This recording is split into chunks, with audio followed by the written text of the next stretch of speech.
Sejam bem-vindas, bem-vindos e bem-vindes ao Fato Certo, um programa para contar histórias reais de pessoas que já passaram por situações difíceis de acreditar. Na linha de frente do combate à desinformação, seguimos defendendo que fato certo não tem erro.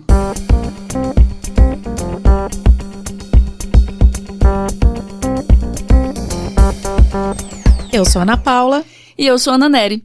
E esse é o 4º episódio do podcast Fato Certo. Nos episódios anteriores, a gente já apresentou conceitos como o que é verdade. Contamos também a história de um professor que foi cruelmente perseguido e ameaçado por abordar questões de gêneros e sexualidades na escola. E também trouxemos casos tristes de homofobia no ambiente escolar. E no episódio de hoje, a gente vai conversar sobre a importância de falar com crianças e adolescentes sobre sexualidade como forma de prevenção às violências, além de contar histórias de crianças que identificaram e denunciaram abusos sexuais a partir de aulas sobre o assunto na escola. Como as notícias falsas colaboram diretamente com a perpetuação e agravamento das violências sexuais contra crianças e adolescentes? Como combater fake news sobre educação integral em sexualidade? Qual é o papel dos profissionais da educação na garantia dos direitos humanos das crianças e adolescentes? Vamos conversar sobre isso? Este episódio contém descrição de violências e pode ser sensível para algumas pessoas. Ana Paula, me diz uma coisa. Você já ouviu alguma fake news sobre educação sexual nas escolas?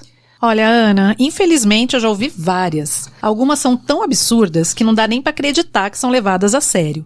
Como a história da tal mamadeira, né? Mas a realidade é que muita gente acredita nessas bobagens e ainda fica espalhando nos grupos de WhatsApp. E você, qual foi a mentira mais absurda que você já ouviu?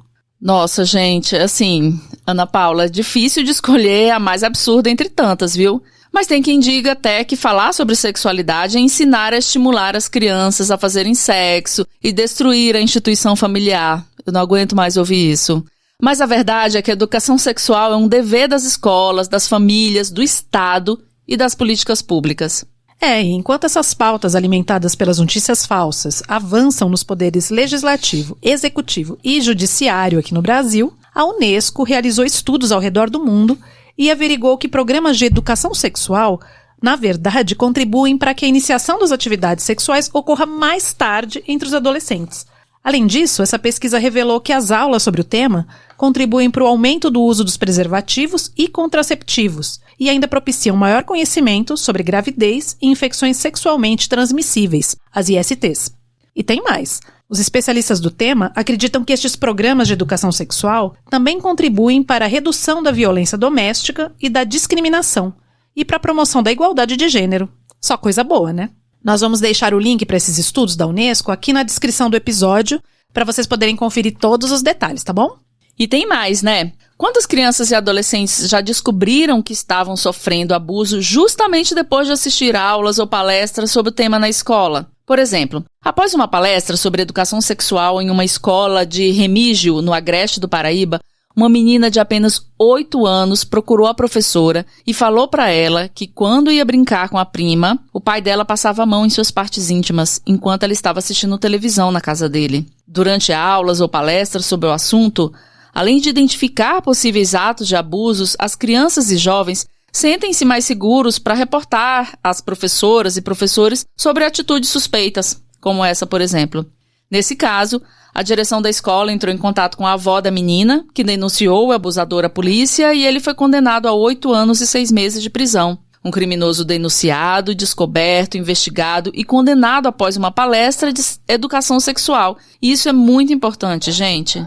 A gente sabe que infelizmente nem todos os casos de abuso, mesmo os denunciados, têm um final justo, como a condenação da pessoa criminosa. Mas isso não deve inibir as famílias de buscarem a justiça. Exatamente, Ana Paula.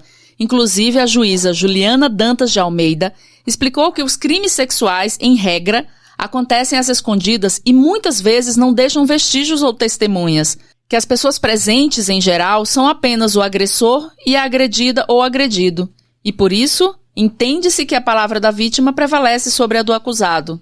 O link para essa matéria do G1 que denunciou o caso está aqui na descrição do episódio. Mas como a gente já falou, esses casos não são raros ou isolados, infelizmente, né? Outro caso que ganhou a mídia foi o de uma jovem de 12 anos de Itumbiara, na região sul de Goiás. Durante uma aula sobre prevenção do abuso sexual em crianças, a menina começou a chorar em sala de aula. Depois, ela foi ouvida em particular pela professora e revelou que tinha sido estuprada pelo companheiro da sua avó, um idoso de 86 anos que ela considerava um avô.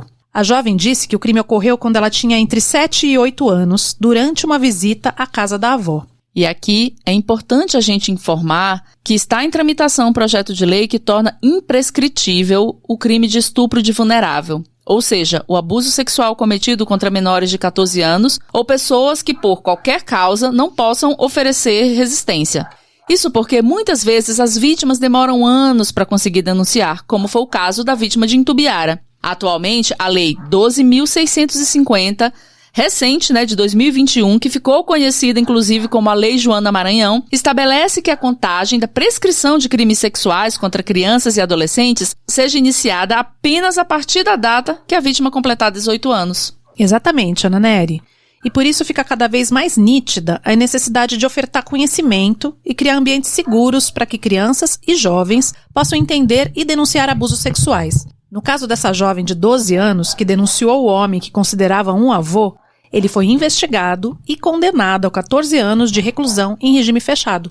Nós poderíamos ficar horas aqui contando histórias de jovens que identificaram abusos sexuais, estupros e exploração sexual a partir do conhecimento adquirido em aulas de educação sexual nas escolas. Infelizmente, os números de casos no Brasil são muito altos, apesar da grande subnotificação. Seja por falta de conhecimento, por medo ou falta de estrutura para realizar uma denúncia, poucas vítimas chegam a levar as queixas adiante.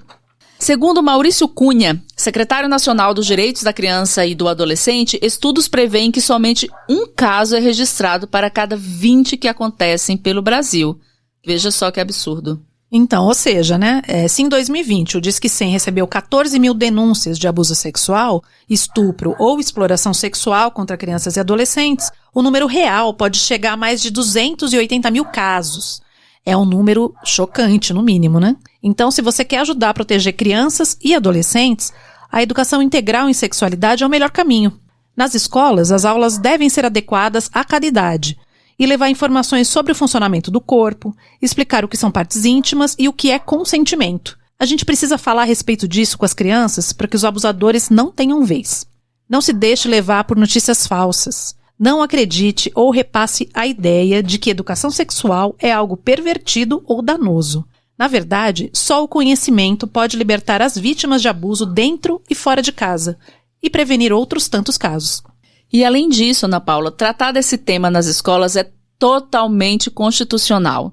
E para falar mais sobre a legalidade e a importância de tratar esses assuntos em sala de aula, a gente convidou a Luciana Temer, advogada e diretora do Instituto Liberta, que tem como missão combater o abuso e exploração sexual de crianças e adolescentes. Vamos ouvir a mensagem dela?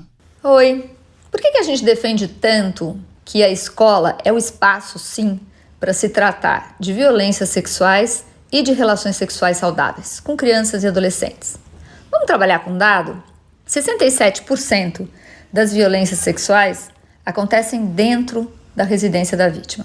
86% praticado por pessoas próximas, normalmente relações intrafamiliares. Ora, é óbvio que muitas vezes a criança não tem espaço para falar da violência que sofre dentro de casa. Também é verdade que muitas vezes não se fala com crianças sobre violências sexuais e sexualidade, o que significa que a criança, em muitos momentos, está vivendo uma violência sem entender que aquilo é uma violência. A escola é o lugar onde ela vai cotidianamente e ela pode estabelecer um vínculo de confiança com uma pessoa adulta fora do meio familiar. E essa pessoa normalmente é a professora, o professor.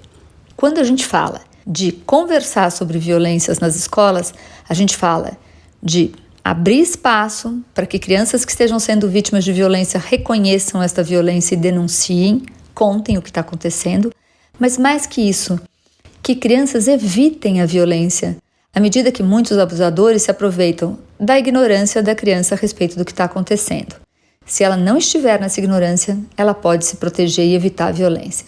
E também é claro que adolescentes, quando a sexualidade saudável é discutida, abre-se espaço para a construção de relações diferentes, não é? E com isso, evitar gravidez na adolescência, doença sexualmente transmissível, relações entre os jovens mais prazerosas e mais consentidas e mais respeitosas. E é isso que a gente quer e a gente acredita que a escola é esse espaço de proteção. Luciana, muito obrigada pela participação e pela sua mensagem super importante. Todas as histórias e dados que nós citamos aqui estão linkadas na descrição desse episódio. Gente, busquem as fontes sempre, isso é muito importante.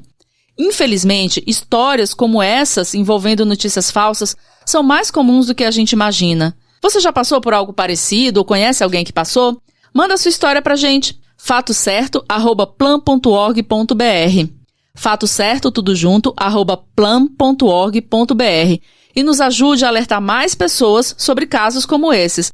As identidades das pessoas vão ser preservadas e a sua privacidade estará garantida. O podcast Fato Certo faz parte da campanha Fato Certo Não Tem Erro, da Plan International Brasil. E todos os episódios estão disponíveis nas principais plataformas de áudio. Acesse o site fatocertonãotemerro.com.br e saiba como combater a desinformação sobre gênero nas escolas. Todos os nomes, cidades e alguns detalhes da história foram trocados para preservar a identidade das pessoas envolvidas. Este podcast é uma produção da Plan International Brasil e da Angola Comunicação.